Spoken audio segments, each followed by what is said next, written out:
Selamat pagi saudara, sangat terhormat saya bisa berdiri di hadapan saudara. Izinkan saya suatu sebelum saya menyampaikan sesuatu, saya menyampaikan salam dari pemimpin gereja kami, Gereja Kristen Baptis Jakarta. Yang jelas Pak bahwa forum ini sudah didoakan pada hari Sabtu minggu kemarin jam 5 pagi dan kami percaya doa kami sudah dijawab. Oke, baik saudara, izinkan juga kami menyampaikan selamat ulang tahun kepada renungan harian. Saudara, saya akan baca satu firman Tuhan yang saya ambil dalam Kolose 1 ayat 28 sampai 29. Dialah yang kami beritakan apabila tiap-tiap orang kami nasihati dan tiap-tiap orang kami ajari dalam segala hikmat untuk memimpin tiap-tiap orang kepada kesempurnaan dalam Kristus.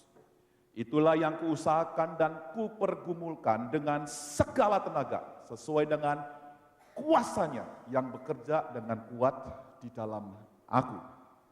Terus aku berbicara tentang spiritual formation. Ada satu hal yang sangat indah, ada satu hal yang sangat luar biasa kalau kita baca di dalam Kolose 1 ayat 29 tentang jaminan, yaitu kuasa yang menyertai seseorang, kuasa yang menyertai gembala, kuasa yang menyertai pelatih untuk membawa orang-orang menjadi serupa dengan Kristus. Dan saya bersyukur saya diberikan sebuah kepercayaan oleh Tuhan untuk bisa mengambil bagian, melatih, memperlengkapi dan membawa setiap para ayah menjadi bapak di dalam Kristus. Dan saya percaya kuasa itu sudah bekerja, sedang bekerja dan akan terus bekerja melalui saya. Oke, baik saudara. Saya akan mulai masuk di dalam spiritual formation for fathers. Dibagi 3 bagian, saudara. Yang pertama adalah direction, yang kedua adalah foundation, dan yang ketiga adalah actionnya. Nah saudara, saya akan mulai dengan direction ini saudara. Menjadikan para ayah sebagai bapak di dalam Kristus. Saya ingin menjelaskan saudara kenapa ada kalimat ini, kalimat direction yang muncul saudara. Ini sudah tentu dari beberapa alasan yang sangat penting. Yang pertama adalah dari latar belakang saya sendiri, saudara. Latar belakang saya sendiri. So, aku jujur, saya ini lahir dari sebuah keluarga yang model ayah yang ilahi atau ayah yang saleh itu sangat miskin sekali, saudara. Jadi, saya teringat sekali ketika saya masih SD, SMP, saudara. Saya selalu kagum dengan ayah orang lain. Ya, dari pemimpin gereja, saya ingat sekali dengan Nikwati Muri, itu adalah seorang diaken di gereja Baptis. Saya ingat dengan seorang pemimpin di gereja kami. Saya senang untuk nginep di rumah mereka untuk bisa belajar dan menangkap sesuatu yang saleh dari mereka. Dan terus terang, saudaraku, saya juga mengalami kesulitan terhadap sebuah proses perkembangan hidup saya. Karena saya mengalami sebuah KDRT juga terhadap anak saya. Jadi cukup pengalaman-pengalaman seperti ini yang membuat saya harus terus berpikir, bergumul dengan firman Tuhan. Dan bergumul bagaimana saya bisa menjadi bapak yang saleh buat anak saya. Yang kedua, saudara, kalau kita melihat di sekitar kehidupan kita, saudara, ada kekerasan, ada seks bebas, ada narkoba, anak-anak tanpa ayah. Pengaruh media yang begitu masif, yang lagi sedang menghancurkan kerohanian anak-anak dengan nilai-nilai dunia. Yang ketiga, saudaraku, kenapa direction ini muncul, saudara? Karena saya terlibat di dalam pelayanan inner healing, dan saya bersyukur kepada Tuhan hampir kurang lebih 9 tahun lebih saya dipercaya di CNN, dan kemudian saya juga pernah dipercaya di sekolah doanya Ibu Fetung, dan 15 tahun setelah saya menyampaikan sesi hati Bapak di dalam camp ya, atau di berbagai tempat. Dan akhirnya saya menemukan begini, di dalam pelayanan hati Bapak ini saya menemukan ada begitu banyak orang yang terluka dengan papanya. Yang ada masalah dengan papanya begitu serius. Dan akhirnya saya berpikir lebih lanjut, ini tidak cukup hanya pemulihan hati Bapak. Jadi saya harus lebih mendalami dan saya harus lebih membreakdown-nya lebih terperinci lagi. Oke, lalu kemudian ketika saya membaca bukunya Josh McDowell di dalam berjudul The Father Connection, ada beberapa kutipan, saudaraku, yang membuat saya akhirnya menuliskan kalimat ini, saudara. Dikatakan begini, Dr. Lauren Mosen dari National Mental of Health, kesimpulan risetnya saudara, absennya seorang ayah menjadi kontribusi kenakalan anak-anak daripada kemiskinan. Yang kedua, saudaraku, ilmuwan Yale, ini kesimpulannya saudaraku, tingkat kejahatan tertinggi dari orang-orang dewasa itu terjadi ketika seseorang waktu kanak-kanak dibesarkan hanya oleh seorang wanita. Kemudian saudaraku, para dosen dan dokter di Johns Hopkins University menyebutkan salah satu penyebab penting penting secara mental yang menyebabkan hipertensi, penyakit jantung, tumor ganas, penyakit mental, dan bunuh diri oleh karena waktu kecil dia hanya dibesarkan oleh seorang ibu. Ini adalah merupakan riset yang penting, saudaraku, dan saya akhirnya juga bergumul dengan firman Tuhan. Saya bergumul dengan Kejadian pasal 18 dan 19, khususnya Kejadian pasal 18 ayat 18 dan 19. Saudaraku, di situ saya bergumul, saudaraku, apakah anak saya nanti ke depan menjadi anak yang menjadi seseorang yang berkuasa, tapi sekaligus menjadi berkat. Berkuasa di sini, saudaraku, saya artikan menjadi orang yang dihormati, yang kata-katanya itu didengar, yang menjadi sebuah standar. Bukan sekedar dihormati, tetapi menjadi berkat buat segala bangsa. Anak saya bisa menjadi berkat buat orang Islam, anak saya bisa menjadi berkat buat orang Hindu, anak saya bisa menjadi berkat buat siapapun, saudara. Itu saya bergumul. Kemudian ketika saya membaca di dalam Amsal pasal 1, ayat ke-7, takut akan Tuhan adalah permulaan pengetahuan. So, di situ saya bergumul, saudara. Anak saya adalah seseorang yang memiliki sebuah pengetahuan kepandaian yang amat luar biasa. Sebulan yang lalu, saudara, dia mendapatkan juara 3 dari perlombaan riset di UI, saudara, tentang kekerasan seksualitas yang berulang. Anak saya sangat pandai, saudara. Tetapi ada sebuah pertanyaan, apakah dia adalah orang yang takut akan Tuhan? Seorang yang pandai, tapi dia adalah seorang yang respect sama Tuhan. Yang saya khawatirkan begini, saudara, kalau dia pandai, nggak respect akan Tuhan, dia akan menjadi orang yang paling berbahaya buat negara. Dia akan menjadi orang yang paling berbahaya buat siapapun, saudara. Tahu saya, saudara, tidak pernah negara dirusak oleh orang-orang yang nggak pandai, saudara. Hukum dirusak oleh orang-orang ahli hukum. Komputer dirusak oleh orang-orang yang ahli komputer, saudara. Jadi merupakan sebuah pergumulan. Kemudian, saudara, ketika saya mempelajari tentang sejarah Israel, 3 kali Israel itu dipukul sama Tuhan, saudara. Yang pertama adalah kitab Hakim-Hakim, yang kedua berkaitan dengan Babel, yang ketiga berkaitan dengan Romawi, saudara. 3 momen pemukulan Tuhan kepada bangsa Israel, salah satu penyebabnya adalah ada kaitan dengan ayah. Jadi, saudaraku, ketika saya menggumuli akan hal ini, saudaraku, maka muncullah kalimat ini, saudara.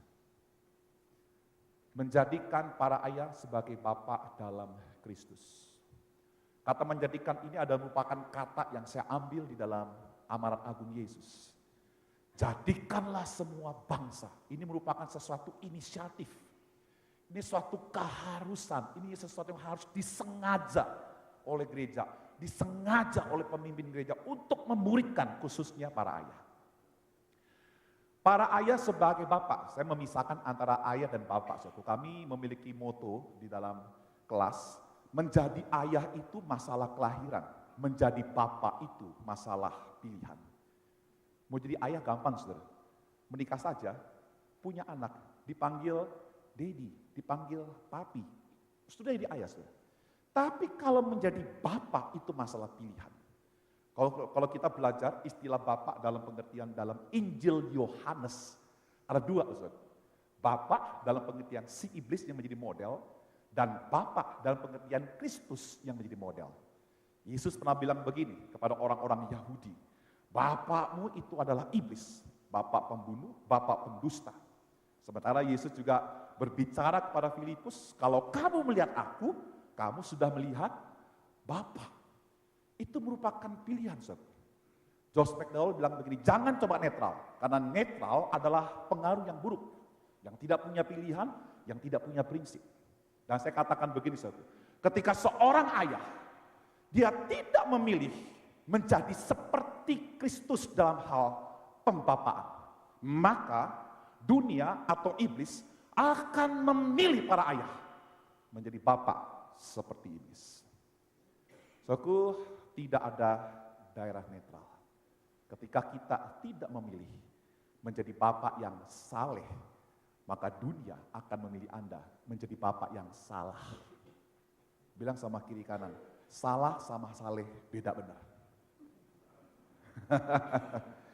Oke, baik saudara. Terus kemudian dalam Kristus. Saya menekankan kata dalam di sini, saudaraku, karena kalau kita belajar di dalam teologi biblical di dalam Injil Yohanes, kata dalam ini sangat penting. Ini bicara tentang intimacy, saudara. Aku di dalam engkau, engkau di dalam aku. Aku di dalam Bapa, Bapa di dalam aku. Yesus bilang begini, di luar aku, kamu tidak dapat berbuat apa-apa. Jadi saudaraku, dari direction ini saudaraku jelas sekali, saya akan membawa seorang ayah itu memiliki sebuah keintiman dengan Yesus. Bukan sekedar dia berusaha menjadi ayah yang baik dengan kekuatan agamawinya, dengan pelayanannya, dengan aktivitas-aktivitas agamawinya, tapi saya akan berusaha membawa dia mengalami keintiman dengan Tuhan. Sehingga dia punya kekuatan yang datang dari atas, sehingga dia punya model yang selalu dilihatnya menjadi fokus, sehingga membentuk perilakunya menjadi ayah yang saleh berdasarkan standar Kristus. Nah saudara, ini yang menjadi direction-nya.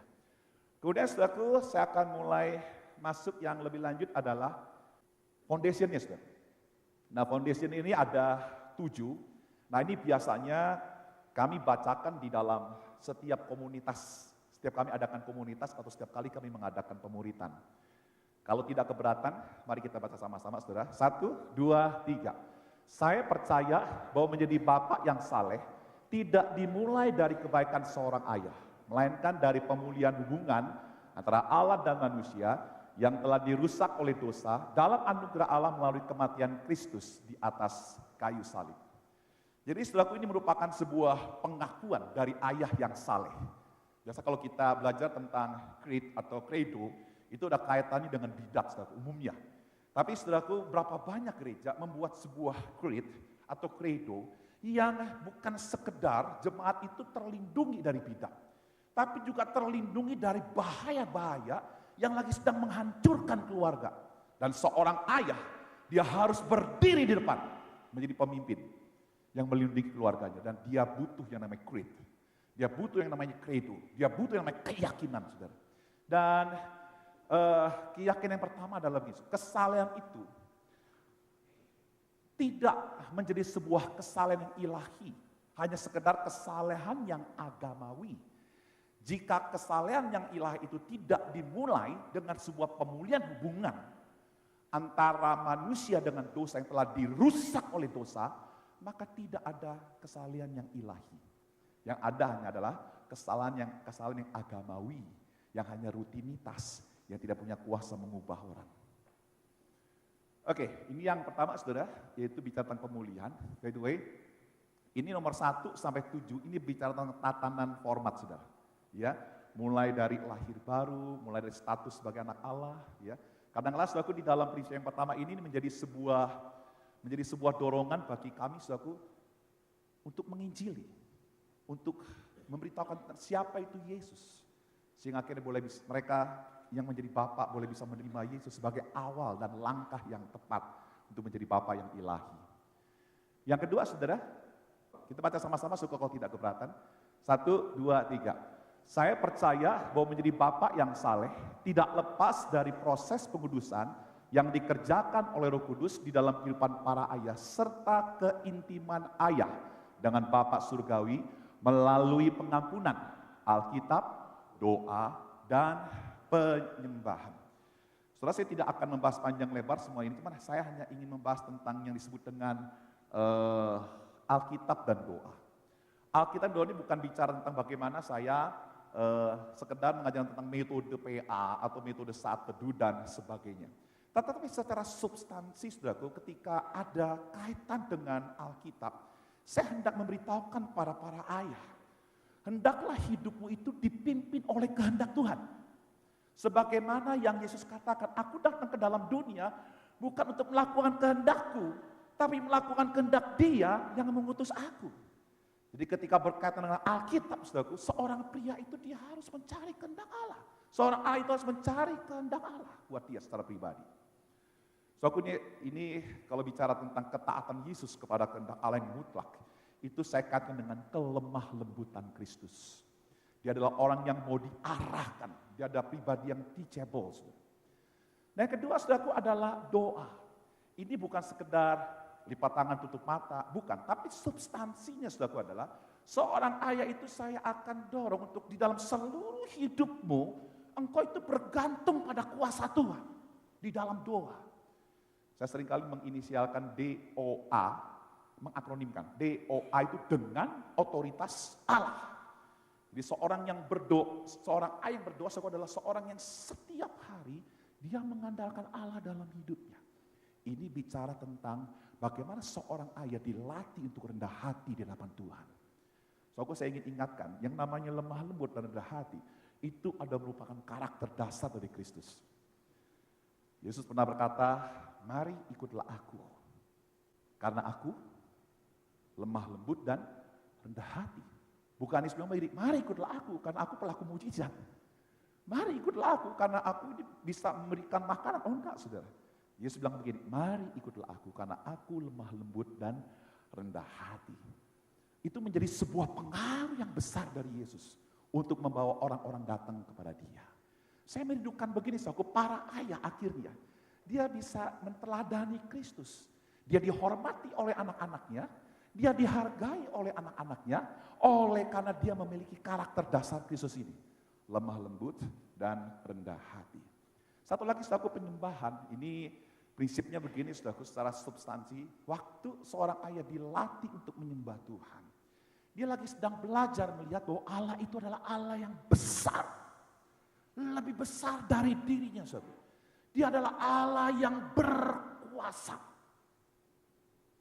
Saudaraku, ini akan sangat penting sekali, saudara. Karena ketika seorang ayah yang saleh melalui teladan rohaninya ada kemungkinan gagal, jangan kecewa, karena Allah itu berdaulat. Ketika dia mungkin sembarangan tidak mau menjadi teladan rohani buat anak-anaknya, hati-hati. Kedaulatan Allah itu mengandung sebuah keseriusan yang amat luar biasa. Karena Allah akan meminta pertanggungjawaban. Ini disiplin Roni Lastari, saudara. Oke, selanjutnya yang ketiga, mari kita baca sama-sama. 1, 2, 3. Saya percaya bahwa menjadi bapak yang saleh sama dengan memperkatakan dan mempraktikkan firman Tuhan dalam kehidupan sehari-hari buat anggota-anggota keluarganya. Yang saya maksudkan begini, saudaraku, betapa seringkali di dalam momen-momen yang terjadi dalam kehidupan para ayah. Misalnya gini, saudara. Saya satu kali, saudaraku, bersama anak saya, karena dia belajar naik mobil, saudara. Dan kemudian dia itu waktu mundur, dia nggak lihat ke depan, dia lihat ke belakang. Akhirnya mobil yang sebelah itu kena, saudaraku. Lecet baret panjang. Dan anak saya begitu ketakutan, saudaraku. Dan ini momen penting, saudaraku, untuk bagaimana saya mempraktekkan firman Tuhan dan memperkatakan firman Tuhan, mempraktekkan firman Tuhan. Saya bilang kepada anak saya, Yos, kamu sebentar lagi pelayanan. Kamu pergi, cepat. Mobil ini papa yang bertanggung jawab. Dan satu hal yang penting, Yos, yang papa ingin katakan. Kamu gak perlu takut, kamu gak perlu khawatir. Bagi papa, kamu lebih berharga dari mobil ini. Karena kamu adalah anak Allah. Waktu kamu percaya pada Yesus, kamu adalah anak Allah. Kamu lebih berharga dari mobil ini. Jalan. Ada satu contoh, suatu ketika anak saya dia mendapatkan plakat juara 3 dari UI, saudara. Saya bilang sama Yosua begini, Yos, kenapa kamu senang dengan hal ini? Apakah karena kamu bisa merasa berharga? Oh, saudaraku, enggak.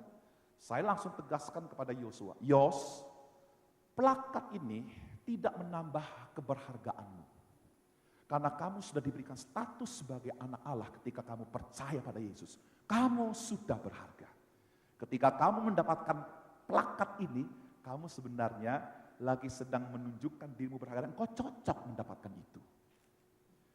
Saudara, ini yang contoh-contoh praktis bagaimana seorang ketika dia mengatakan ini, dia harus menangkap momen-momen yang penting sehingga perkataan firman Tuhan dan tindakannya itu tepat. Oke, terus kemudian selanjutnya yang keempat, saudara, disiplin kasih dan setia. Mari kita baca sama-sama. 1, 2, 3. Saya percaya bahwa menjadi bapa yang saleh itu berarti mengasihi dan setia kepada istri yang adalah ibu dari anak-anak saya. Bukankah firman Tuhan berkata bahwa hubungan suami dan istri adalah merupakan sebuah gambaran hubungan antara Kristus dengan jemaat. Bagaimana Kristus melihat jemaat itu begitu berharga. Yesus ingin yang namanya jemaat itu tampil cemerlang, saudara. Yesus ingin. Seharusnya seorang ayah di hadapan anak-anaknya memberikan sebuah keberhargaan yang sangat penting buat seorang istri dengan kasih dan kesetiaannya. Oke? Selanjutnya saudaraku yang kelima, disiplin ibadah. Mari kita baca sama-sama. 1, 2, 3. Saya percaya bahwa menjadi bapak yang saleh adalah memimpin mezbah keluarga, memuji Tuhan, membacakan firman, dan bersyafaat buat keluarganya. Serta bersama-sama dengan anggota keluarga lainnya beribadah dan melayani Tuhan di gereja lokalnya. Saya tidak akan jelaskan ini, saudara. Langsung yang keenam, mari kita baca sama disiplin berkomunitas. 1, 2, 3. Saya percaya bahwa bapak-bapak yang saleh berkomunitas untuk saling menguatkan karakter yang ilahi, komunitas yang menggarami gereja dan bangsa, komunitas yang menjadi harapan negara dan dunia, dan komunitas yang menjadi batu penjuru bagi semua keluarga. Ini mungkin ketika Pak Jokowi dengar ini senang kali, saudara. Revolusi mental, saudara. Oke, nah setelah itu saya tekankan yang berkaitan dengan komunitas. Seorang ayah itu harus memiliki sebuah komunitas yang ilahi yang ada di dalam Mazmur pasal 1. Mazmur pasal 1 yang berkata bahwa orang fasik itu tidak akan bertahan dalam kumpulan orang benar. Jadi saudaraku, para ayah yang sudah mendapatkan firman Tuhan, yang mengenal kebenaran firman Tuhan, dia ada sebuah komunitas untuk saling menasihati, untuk saling membangun. Dia harus menjadi sahabat buat para ayah yang saleh yang lain. Oke, ini disiplin komunitas, saudara. Dan yang terakhir, saudara, keturunan yang berkuasa dan menjadi berkat. Mari kita baca sama-sama. 1, 2, 3. Kami percaya Allah Tritunggal menolong para bapak untuk membangun generasi muda yang kudus dan berpengaruh bagi dunia. Ini merupakan 7 formasi spiritual, mulai dari dia lahir baru sampai akhirnya anak-anaknya menjadi berkat buat segala bangsa, saudara. Oke, ini mengenai foundationnya, dan kemudian saudaraku masih ada waktu 5 menit, saya akan lihat actionnya, saudaraku. Ya, actionnya. Memperlengkapi para pemimpin gereja agar dapat memuridkan para ayah. Jadi saudara, saya tidak langsung ke jemaat, tapi saya langsung ke pemimpin jemaat. Kami latih mereka, bagaimana mereka kemudian kelak bisa melatih para ayah yang adalah jemaat di gereja lokalnya. Oke, dan ini saudaraku ada 5 pilar pelayanan kami, yaitu pemuritan, ada 2 modul saudaraku. Modul yang pertama itu sifatnya adalah pemulihan, sifatnya menghancurkan sebuah sistem nilai yang salah tentang konsep ayah, dan kemudian diberikan tujuan, diberikan nilai-nilai. Terus kemudian saudaraku yang modul keduanya ini itu bicara tentang bagaimana seorang ayah, dia itu secara praktis dari hari ke hari, dia mempraktekkan sifat-sifat moralitas Allah di dalam kehidupan anak-anaknya. Sehingga anak-anaknya bisa melihat Bapa di surga melalui sang ayah yang ada di rumah. Terus kemudian pelatihan tim kerja. Kenapa saya masukkan ini, saudara? Karena begini, pemuritan bahan sebagus apapun, kalau tidak ada tim kerja yang baik, itu tidak akan menjadi tajam. Jadi kami juga melatih tim kerja, dan ini biasanya hanya untuk para pemimpin saja, jemaatnya nggak masuk, saudara. Kemudian yang ketiga adalah terapi kelompok, khususnya KDRT. Jadi untuk para ayah yang dia memiliki sebuah pola KDRT, akan ada yang namanya terapi kelompok bersama, 12 kali pertemuan, saudara. Kemudian ada komunitas para ayah, di mana nanti para ayah yang sudah mengikuti pemuridan alumni, sebulan sekali mereka bisa ketemu, ya, untuk mereka bisa mendoakan, saling mendoakan sebagainya. Kita disebut dengan komunitas MP3, suatu malam pujian, penyembahan, dan permohonan dari seluruh para ayah. Berdoa untuk anak-anak mereka, berdoa untuk situasi yang lagi sedang mengancam anak-anak, ya, berdoa agar Tuhan melindungi mereka. Yang terakhir, saudaraku, adalah seminar. Ya, ke depan nanti mungkin setahun sekali kami akan mengadakan seminar, mengundang ahli-ahli untuk bagaimana menambah wawasan secara kognitif, bagaimana bisa berperan lebih baik dan positif buat kehidupan anak-anaknya ke depan nanti. Oke, ini dari saya, saudaraku, jadi ada 3, ya, direction, foundation, dan actionnya. Tuhan berkati saudara.